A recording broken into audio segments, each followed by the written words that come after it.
ETF index mutual funds నేర్చుకుని stock మార్కెట్లో రాణించాలనుకుంటున్నారా? వెంటనే ఈ నెంబర్కి కాల్ చేయండి. రమగారు, భార్యాభర్తలు రిలేషన్లో తప్పుల్ని ఎత్తుక్కుంటూ ఉంటారండి. వెనక్కి వెళ్ళి ఎక్కడెక్కడియో ఎప్పుడో జరిగిన విషయాల్ని ఇప్పుడు ఏదైనా ఒక చిన్న గొడవ జరిగిందనుకోండి, ఈ గొడవని ఇప్పుడు జరిగిన సిచ్యువేషన్కి కాకుండా ఇంతకుముందు ఎప్పుడో పలానా రోజు నువ్వు ఈ మాట అన్నావు, లేకుంటే మీ ఫ్యామిలీలో నన్ను ఈ మాట అన్నారు, నువ్వు సపోర్ట్ చేయలేదు. రెండు వైపుల నుంచి, భర్త వైపు నుంచి, భార్య వైపు నుంచి కూడా. అది ఎలా అవుతుందంటే గొడవ పెరిగి పెరిగి పెద్దదయ్యి తెంచుకునే వరకు కూడా వెళ్ళిపోతూ ఉంటారు. ఒకరి తప్పుని ఒకరు వేలెత్తి చూసుకుంటూ ఉంటారు. ప్రతి మనిషిలోనూ తప్పులు ఉంటాయి. కొంతవరకు అడ్జస్ట్మెంట్ ఉంటే బాగుంటుంది, అడ్జస్ట్ అయిపోయి ముందుకు వెళ్ళాలి అనే ఆలోచన తక్కువ ఉంటుంది. అడ్జస్ట్ అవుతారు కానీ ఎవరు అవుతున్నాము అనుకుంటారా? అవుతూ ఉంటారు, అవుతూనే కలిసి ఉంటూ ఉంటారు. ఏదైనా తగాదా రాగానే, మాట తేడా రాగానే మళ్ళా మొదటికి వెళ్ళి మన పెళ్ళప్పుడు మీ అమ్మ వాళ్ళు, మీ అమ్మ పెళ్ళప్పుడు మీ అమ్మ, మన పెళ్ళప్పుడు మీ అమ్మ నాన్న ఇలా చేశాడు దగ్గర నుంచి స్టార్ట్ చేసుకొస్తారు. ఆ రోజు అలా చేసావు, ఈ రోజు ఇలా చేసావు, మీ అమ్మ నన్ను తిడుతుంటే మాట్లాడకుండా ఉన్నావు, మీ చెల్లెలు నీ డ్రెస్ బాగోలేదని కామెంట్ చేస్తే నీకెందుకే అని మీ చెల్లెల్ని కేకలేయలేదు, నువ్వు వాళ్ళని సపోర్ట్ చేసావు, లేదా మీ అమ్మ నన్ను సపోర్ట్ చేయలేదు, అత్తగారు సపోర్ట్ చేయలే నన్ను, మీ అమ్మ నన్ను ఎందుకు సపోర్ట్ చేయదు, లాంటి వ్యవహారాలు తీస్తారు ఆడ మగ కూడా. అవును, ఆడవాళ్ళు ఇది తీస్తే మగవాళ్ళేమో మీ నాన్న అది పెట్టాడా, ఈ నాన్న అది పెట్టాడా, మీ అక్కకి అది ఇచ్చారు, లేకపోతే నా ఫ్రెండ్కి వాళ్ళ మామగారు స్కూటర్ కొని పెట్టాడు, మీ నాన్నేమో స్కూటీ పెట్టాడు, మర్యాదలు సరిగా జరగట్లేదు, నేను వచ్చినప్పుడు మీ అమ్మ గారెలు చేయలేదు, నిజంగా మంచి వంటలు బాగా చేసి పెట్టలేదు, మనం ఇంటికి వెళ్ళినప్పుడు మీ అమ్మ నాన్న బయటికి వెళ్ళారు, అలాంటివి. పక్క దుప్పట్లు మార్చలేదు, వ్యవహారాల మీద కూడా పోటాడుకుంటారు చేయ నిజంగా. ఇప్పుడు నీకు పెళ్ళి అనగానే ఇదివరకటి కాలం వేరు, ఈ కాలం వేరు కాదు ఉంది కదా జయ. అవును, పెళ్ళి అనేది కామన్ ఫ్యాక్టర్ అప్పుడు ఇప్పుడు కూడా. కాకపోతే ఈ భార్యాభర్తల సంబంధాల వ్యవహారాలు ఇదివరకటిలాగా ఇప్పుడు లేవు. ఎక్కడ మారింది, మార్పు ఎక్కడుందంటావు? నీకు ఐడియా, నీకు అర్థమైందా? అనుమానంగా చూస్తున్నావు. అర్థమైంది. అంటే అప్పుడు ఉన్నంత ప్రేమలు అనుబంధాలు లేవు. లేకుంటే పెళ్ళి అనగానే కొంతమంది చుట్టాలు మన ఇంట్లో వచ్చి ఒక 10 రోజులు ఉండి అంత తంతుగా జరగట్లేదు కదా. ఎవరికి వాళ్ళు ఇది ఎట్లయిపోయిందంటే ఓకే పెళ్ళి జరిగింది అయిపోయింది అంటే పక్కనున్న ఫ్లాట్ వాళ్ళకు కూడా తెలియని పరిస్థితుల్లో జరిగిపోతున్నాయి అన్ని కార్యక్రమాలు. అయినా కూడా మెకానిజం అనేది ఎక్కువైపోయింది. దాంతో పాటు రెండోది ఏంటంటే ఇది వరకటికి ఇప్పటికి వచ్చిన ప్రధానమైన తేడా, ఇది వరకు 90% పిల్లని భర్త పోషించవలసి వచ్చేది. ఇప్పుడు అది లేదు. 90% ఆడపిల్లలు సంపాదన పరులుగా ఉంటున్నారు, స్వతంత్రంగా ఉంటున్నారు, ముందు నుంచి ఇండిపెండెంట్ భావాలతోటి పెరుగుతున్నారు. నీతో పాటు నేను సగం, ఆకాశంలో నేను సగం అనే భావజాలాలని విపరీతంగా కలిగి ఉంటున్నారు. నేను మాత్రం ఏం తక్కువ అంటున్నారు. ప్రాక్టికల్గా కూడా చేస్తున్నారు. అది ఉంది. అక్కడి నుంచి వీళ్ళకి చట్టపరంగా కూడా కొన్ని అవకాశాలు వచ్చినాయి. ఇక్కడ ఏదైనా తేడా వస్తే ఏమై పోలీస్ స్టేషన్కి వెళ్ళిపోవచ్చు, ఓ రిపోర్ట్ చేసేయచ్చు. ఈజీగా భర్తని అత్తగారిని ఎలా ఇరుకుని పెట్టాలో, ఏది ఆయుధాన్ని వాడాలో కూడా తెలుసుకుని ఉంటున్నారు. పైగా చిన్న చిన్న పిల్లలప్పుడు పెళ్లిళ్ళు కావటల్లా వయసు పెరుగుతోంది. వాళ్ళకి స్వతంత్రమైన భావాలు, ప్రతి విషయంలోనూ ఒక ఉద్దేశము, ఒక అభిప్రాయము, మెచ్యూరిటీ లెవెల్స్ ఎక్కువైనాయి. అంటే సెల్ఫిష్ మెచ్యూరిటీ పెరిగింది అనమాట. Self maturity. ప్రపంచం పట్ల వాళ్ళ దృక్పథాలు మారడం కాదు, అది తమని సాటిస్ఫై చేసుకునే విధానాలు విపరీతంగా పెరిగిపోయినాయి. ఈ పెరిగిన నేపథ్యంలో ఈ పెళ్లిళ్ళు వచ్చేసరికల్లా ఏమవుతుంది, అమ్మాయికి ఒక ఐడియా ఉంటుంది, అబ్బాయికి ఆటోమేటిక్గా ఎవరి ఐడియాలు వాళ్ళకు ఉంటాయి. ఇవి రెండు కలబోసుకుని ఒక రకంగా చేసుకుని ముందుకు తీసుకెళ్ళటం కానీ, ఒకళ్ళు తగ్గటం ఇంకోళ్ళు పెరగటం కానీ ఉండట్లా. ఇద్దరు పెరుగుతామంటారు. కలబోసుకోవటం అసలు కుదరదు. నా ఐడియా నాది, నీ ఐడియా నీది. వాళ్ళు ఎవరో చెప్పారు, నా గది నా ఇష్టం వచ్చినట్టు డెకరేట్ చేసుకున్నాను, తన గది తను డెకరేట్ చేసుకుంది అంటే మీ ఇద్దరిది కలిపి ఒక గది కాదా అని అడగటానికి సిగ్గేసింది నాకు. వైఫ్ అండ్ హస్బెండ్ ఇద్దరిది డబల్ బెడ్రూమ్, తన గది తంది, ఈవిడ గది ఇంది. వైఫ్ అండ్ హస్బెండ్, నీకు అర్థమైందా పాయింట్? వీళ్ళిద్దరిది కలిపి ఓ గది కాదు, ఆ గది ఆవిడది, ఈ గది ఇంది. అలా అని కాదు, కామన్గా ఒక చోటే ఉంటాం అనుకోండి. కాకపోతే ఎవరి టేస్ట్ ప్రకారం వాళ్ళు సర్దుకున్నాం, ఎవరి పాటలు వింటాం, ఎవరి వర్క్ చేసుకోవటం, ఆ తర్వాత ఏమో చిల్ అవుట్ అవటం, రెస్ట్ తీసుకోవటం, అవన్నీ ఎవరి గదుల్లో వాళ్ళే. అందుకని 2 గదులు 2 చక్కగా బాగా అలంకరించుకున్నారు. ఈ మనిషిని నేను చూడలేదమ్మా, మన చుట్టుపక్కల ప్రపంచంలో లేరు వాళ్ళు. ఫోన్లో మాట్లాడినప్పుడు చెప్పారు అట్లా. ఎవరి గది వాళ్ళు డెకరేట్ చేసి పెట్టుకున్నారు. వాళ్ళ పేరెంట్స్ పర్సన్ వస్తే ఏం చేస్తారు? వాళ్ళ పేరెంట్స్ వస్తే అబ్బాయి గదిలో ఉంటారు, ఈవిడ పేరెంట్స్ వీళ్ళిద్దరికి కలిపి 3వ పర్సన్ వస్తే అప్పుడు ఏం చేస్తారు నేను అడగలేదు. నాకు కూడా భయం వేసింది అలా అడగడానికి. కదా, నన్ను భయపెట్టేస్తారు జయ చాలా మంది. కాదండి ఇప్పుడు ఎవరి పేరెంట్స్ వస్తే వాళ్ళ రూముల్లో ఉంటారు. సూపర్, బాగుంది. మరి మీ ఇద్దరికి కలిపి 3వ పర్సన్ వస్తే అప్పుడు సంగతి అప్పుడు చూస్తారు. ఓకే, ప్రస్తుతానికైతే వాళ్ళ టేస్టుల ప్రకారం ఉన్నారు, అది చేసుకున్నారు. పగలు ఆయన ఛాయిస్, రాత్రి ఈవిడ ఛాయిస్ వండుకుంటారు, లేదా పగలు ఆవిడ ఛాయిస్, అలా కూడా అవన్నీ మాట్లాడుకుంటున్నారు పిల్లలు. ఇప్పుడు అవన్నీ మాట్లాడుకుంటున్నారు. వాటితో పాటు ఇంకా మాట్లాడుకుంటున్నారు. ఏదైనా గొడవ వచ్చి సర్దుకున్నారు, గొడవ వచ్చేసాక తర్వాత ఏదో సర్దుకున్నారు అనుకో, తర్వాత పాత విషయాలు తీయద్దు అనేది కూడా ఒక రైటప్ రాసి పెట్టుకుంటారన్నమాట. అది బాగుంది. పాతవి తీయకూడదు, బాగుంది కదా, వాళ్ళ చాలా దగ్గర బాగుంది. నేర్చుకోవాలి. ఆ. సరే, ఇప్పుడు ఇలాంటి విషయాల్ని ఇది అందరూ చేయరు. వీళ్ళిద్దరూ కలిసే ఉంటారు. ఎంత బాగుంటారో, నీది నాది అన్న భేదం కూడా ఉండదు, ఎంత బాగుంటారో. కానీ ఏదైనా తగాదా రాగానే నువ్వు వాళ్ళు అప్పుడప్పుడో చేసావు, మీ అమ్మ ఇలా చేసింది, నువ్వు ఇలా చేసావు, నువ్వు అలాట కదా. చిన్నప్పుడు నీకు మంది గర్ల్ ఫ్రెండ్స్ ఉన్నప్పుడు ఉన్నారని తెలిసినప్పుడే నాకు బుద్ధి లేదు, అనవసరంగా నీతో ఉన్నాను అని నువ్వు ఇప్పటికీ నీ పాత కొలిగితో మాట్లాడుతున్నావు. ఎందుకు మాట్లాడుతున్నావు? నీ ఫోన్ నేను చూస్తానని అబ్బాయి ఇలాంటివి పోట్లాడుకుంటూ ఉంటారు. దీనివల్ల ఈ సంబంధం సజావుగా వెళ్ళదు. పాయింట్అవుట్ చేసుకుంటూ ఉండటం. ఇప్పుడు ఇద్దరు వేరు మనుషులు కలిసి ఉండటమే పెళ్ళి. ఈ వేరు మనుషులు అనగానే వీళ్ళ నేపథ్యాలు వేరు, చదువులు వేరు, పెంపకాలు వేరు, వాళ్ళ పేరెంట్స్ వేరు. మా పేరెంట్స్ మమ్మల్ని బాగా పెంచారు, వాళ్ళ పేరెంట్స్ బాగా పెంచలేదు అని అనుకోవద్దు. నీ పెంపకం నీది, వాళ్ళ పెంపకం వాళ్ళది. నువ్వు వీడిని పెళ్లి చేసుకున్నావు కానీ వాడి పెంపకాన్ని పెళ్లి చేసుకోవు కదా. నీకు అవసరమైనవి అనవసరమైనవి ఏవో కొన్ని విషయాలు ఉంటాయి, నువ్వు అడ్జస్ట్ అవ్వలేనివి మాట్లాడుకుని సర్దుకో. అంతేగాని వాళ్ళ అమ్మని అనకూడదు నువ్వు. వాళ్ళ పరిస్థితులు వాళ్ళవి. కొన్నిళ్లలో కుదురుతుంది పిల్లల్ని చక్కగా పెంచడం, భార్యాభర్త చక్కగా ఉండటము, అమ్మా నాన్న తాలూకు స్నేహాన్ని చూసి పిల్లలు చాలా నేర్చుకుంటారు. ఇక్కడేమో రెండో ఇంట్లో కొట్లాడుకుని అమ్మా నాన్న ఉండుండొచ్చు.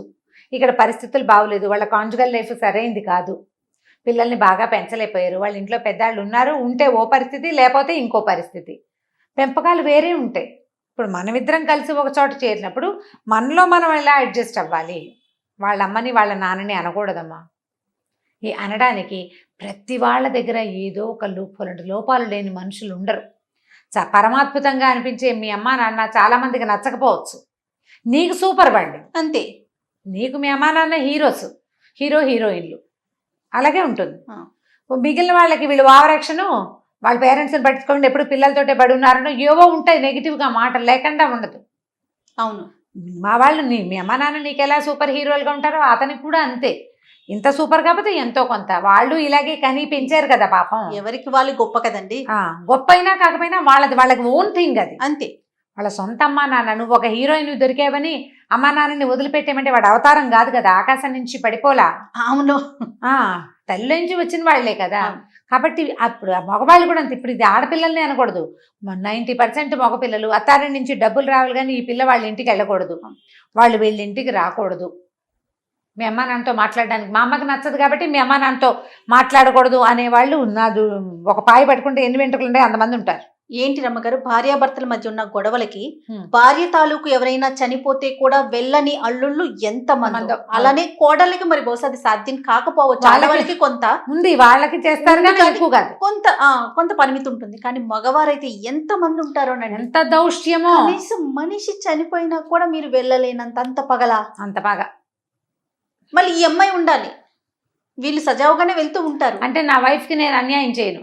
ఇప్పుడు వైఫ్కి అన్యాయం చేయకపోవటం అంటే ఆమె భావాల్ని గౌరవించటం అనే పాయింట్ అర్థం చేసుకోలేదు. పుట్టింటికి వెళ్ళిపోయి ఉండాలని ఉంటుంది పాపం 10 రోజులు. అస్సలు పుట్టింటి మొహం చూడని వాళ్ళని నేను వాళ్ళ కథలకు డజన్లు విన్నాను జయ, డజన్లు ఈ సంవత్సరంలో.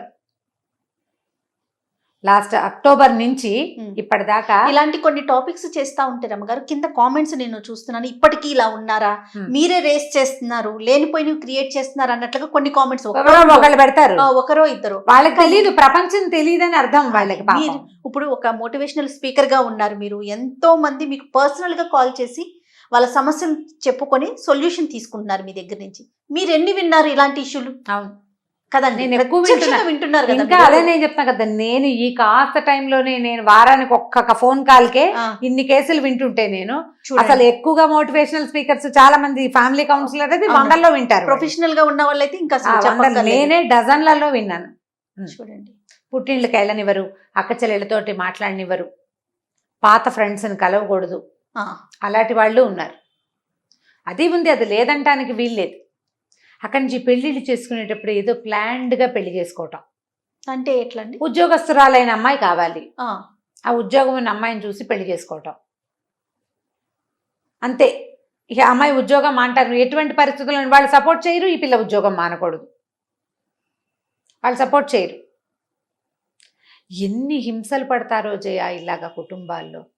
అవునండి. ఎంతసేపు నువ్వు నువ్వు నువ్వు నువ్వు అప్పుడు అలా చేసావు, నువ్వు ఇప్పుడు అలా చేసావు, పెళ్లిలో మీ వాళ్ళు సరిగ్గా కాఫీ కప్పులు కడకుండా కాఫీ ఇచ్చారు, లేదా టీలో తప్పులు, పంచదార తప్పులు. వేయలేదు, ఫలానా పెట్టిన చీర బాగుండలేదు, ఆ చీర మీ చెల్లెలు ముందే కట్టేసుకుంది, లాంటివి. అదొక తగాదా. ఆ, ఆ తగాదాలు, మీ తమ్ముడు నన్ను చూసి లేచి నుంచోట్లేదు అని ఒక తగాదా. ఈ విషయాలన్నీ తీసుకుంటుంటే ఇప్పుడు మీరిద్దరూ కలిసి ఉండండి అంటే మీ తమ్ముడు, మీ చెల్లి, మీ నాన్న, మీ అక్క, నీ ఫ్రెండ్స్ పెళ్లిలో, లేకపోతే నువ్వు నీ ఉద్యోగం చేసేటప్పుడు దాంట్లో ఈ వ్యవహారాల గురించి మాట్లాడితే అసలు మీ ఇద్దరి గురించి మీరు ఎప్పుడు పట్టించుకుంటారు? మీ ద్వారా వచ్చే పిల్లల్ని ఎప్పుడు చూస్తారు? అది. పిల్లలకి ఏం నేర్పిస్తారు మీరు? ముందు అసలు జీవితం ఎట్లా హాయిగా ఉంటుంది జయ? ఎప్పుడు ఎవరో ఒకళ్ళని ఏదో ఒకటి అంటూ ఉంటే ఎలా ఎలా హ్యాపీగా వెళ్ళదు కదండి. ఏం హెల్తీగా ఎక్కడ ఉంటుంది అట్మాస్ఫియర్ అంతా? అదే ఇప్పుడు ఒకవేళ ఇహిహి అని మీరు పళ్ళికిలు ఇచ్చినా ఎవరైనా వచ్చినప్పుడు నవ్వుతాం, అది ఒట్టి కృతకంగా ఉంటుంది, లోపల ఉండదు, ఆర్టిఫిషియల్ గా అనిపించేస్తుంది. ఆ సంతోషంగా ఉండాలంటే ముందు ఎత్తి పడవటము, ఎత్తి చూపించడము, ఈ రెండు ప్రక్రియలు మానేయాలి. బా, అద్భుతమైన మాట రమ్మగారు. మానేసేయాలి. అసలు మానేస్తేనే మీరు హాయిగా ఉంటారు.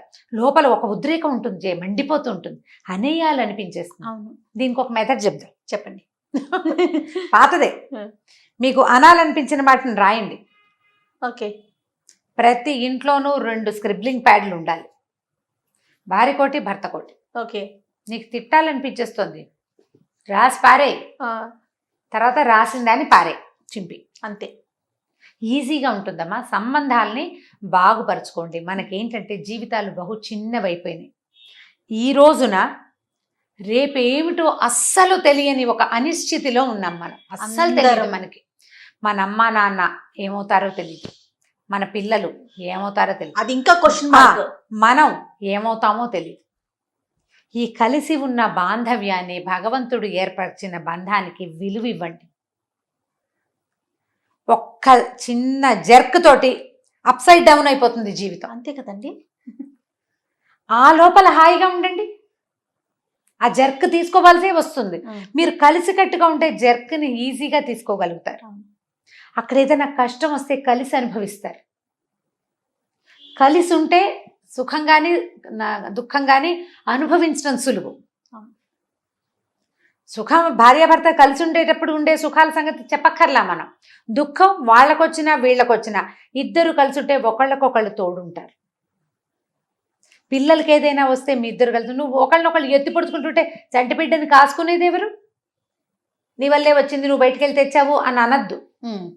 బయటికి వెళ్ళకపోయినా వచ్చే రోజు ఇది. ఇది ఒక సమస్య రమ్మగారు, మంచి పాయింట్. నేను నాకు తెలుసు, అందుకనే చెప్తున్నా. వాళ్ళు బయటికి వెళ్ళకపోయినా ఇంట్లోనే ఉన్న పెద్దవాళ్ళకి కూడా వచ్చే రోజు ఇది. కలిసి ఉండండి. తప్పొప్పుల పరీక్షలు పక్కన పెడదాం. ఇప్పుడున్న ఈ గడ్డు కాలాన్ని జాగ్రత్తగా దాటేయండి. తర్వాత మీకు కలిసి ఉండటం, తప్పులు ఎన్నకుండా ఉండటం అలవాటైపోతుంది. ఇవాల్టి నుంచి డిసైడ్ అవ్వండి, తప్పులు ఎన్నద్దు, కలిసి ఉందాము, ఎలాగోలాగా కొట్టుకోకుండా ఉందాం. బాగా కోపం వస్తే ఒక కాగితం మీద పెట్టుకు రాసి పారేసేయండి. ప్రతి ఒక్కరిలోనూ లోపాలు ఉంటాయి కదండి. ఉంటాయి. మనం కూడా ఏం సూపర్ మ్యాన్ సూపర్ మన ఉమెన్ గురించి కాదు. మాట్లాడమంటే వాళ్ళు చెప్తారు, వాళ్ళ దగ్గరే ఉంటాయి, వాళ్ళకి ఉంటాయి. కాబట్టి ఇది మానేస్తే ఈ రోజుని మనం సులువుగా దాటుతాం. 1 సంవత్సరం ప్రాక్టీస్ చేయండి, తర్వాత మీకు అసలు ఆ గుణమే పోతుంది. అద్భుతం, బాగుంది, ట్రై చేయండి, అంతే. చాలా బాగుంది రమ్మగారు, మంచి సొల్యూషన్ చెప్పారు. సో మీకు వచ్చే కాల్స్ కూడా మీరు ఇలాగే చెప్తున్నారు అనుకుంటున్నా. బహుశా ట్రై చేస్తాను కదా జయ, కలిపే ప్రయత్నం చేస్తున్నారండి. మాక్సిమం అదే చేస్తాను జయ నేను. ఎందుకంటే నాకు బేసిక్గానే ఎస్, ఇప్పుడు ఎన్నిటి నుంచి విడిపోతావు నువ్వు? అది ఎక్కడికి పారిపోతావు? ఎక్కడికి పారిపోతావు? అమ్మా నాన్నలతోటి ఇబ్బందులు వస్తాయి. నేను సక్సెస్ఫుల్గా ఒక 3-4 బాగా ఫిక్స్ చేయగలిగానని నాకు అనిపించింది. నేను ఒక అమ్మాయి పేరెంట్స్ మీద కొంత గ్రెడ్జ్, కొంత బాధ అమ్మాయికి. చాలా ప్రేమగా ఉంటుంది, నాతో మాట్లాడుతుంది ఎప్పుడు. నేను ఎంత బాగా ఫిక్స్ చేయగలిగానంటే, ఈ మధ్య అమ్మాయికి ఒంట్లో బాగుండకపోతే వాళ్ళ పేరెంట్స్ వచ్చి సపోర్ట్ చేస్తే అబ్బా, అసలు ఆ అమ్మాయి ఎంత నార్మల్ అయిపోయిందంటే, ఏళ్ల నుంచి లోపల ఉన్న గ్రెడ్జ్ చెప్పి చెప్పి చెప్పి ఎన్ని గంటలు చెప్పిందో నాకు, అప్పుడోసారి చెప్పును. నేను చాలా పర్ఫెక్ట్గా ఫిక్స్ చేయగలిగాను. అసలు ఆ ఒక్క కేసు నేను చాలా బతుకున్నంత happy గా కాలం అనిపిస్తుంది. గుర్తుపెట్టుకోవాల్సిన అద్భుతమైన విషయం అన్నమాట. అమ్మా నాన్నల మీద కూడా అయిష్టాలు ఏర్పడే రోజు ఇది. అవునండి, అవునవును. దాన్ని సరి చేసుకోండి, మీ అంతటి మీరు ట్రై చేయండి, ఇతరుల సహాయం తీసుకోండి. ఎందుకంటే ఇది అసలు లోకం బహు చిన్నది, మన జీవితాలు చాలా ఇంకా చిన్నవి, ఇంకా చిన్నవి. ఇప్పుడు అసలు టైం ఉందో లేదో కూడా తెలియని పరిస్థితి మనది. అవునండి. ఉన్న టైంని మనతో ఉన్న వాళ్ళతో సంతోషంగా, హాయిగా, హ్యాపీగా గడిపేదాన్ని మీరు సొంతం చేసుకోండి ఆ సమయాన్ని. అంతే. దానికోసం ఎవరో ఒకళ్ళు సాయం తీసుకోండి, పోనీ ట్రై చేసి. ఎస్, సరిపోతుంది, ఈజీగా ఉంటుంది. అవును, అంతే. అవును. సూపర్ అమ్మగారు, థ్యాంక్ యూ అండి. Thank you.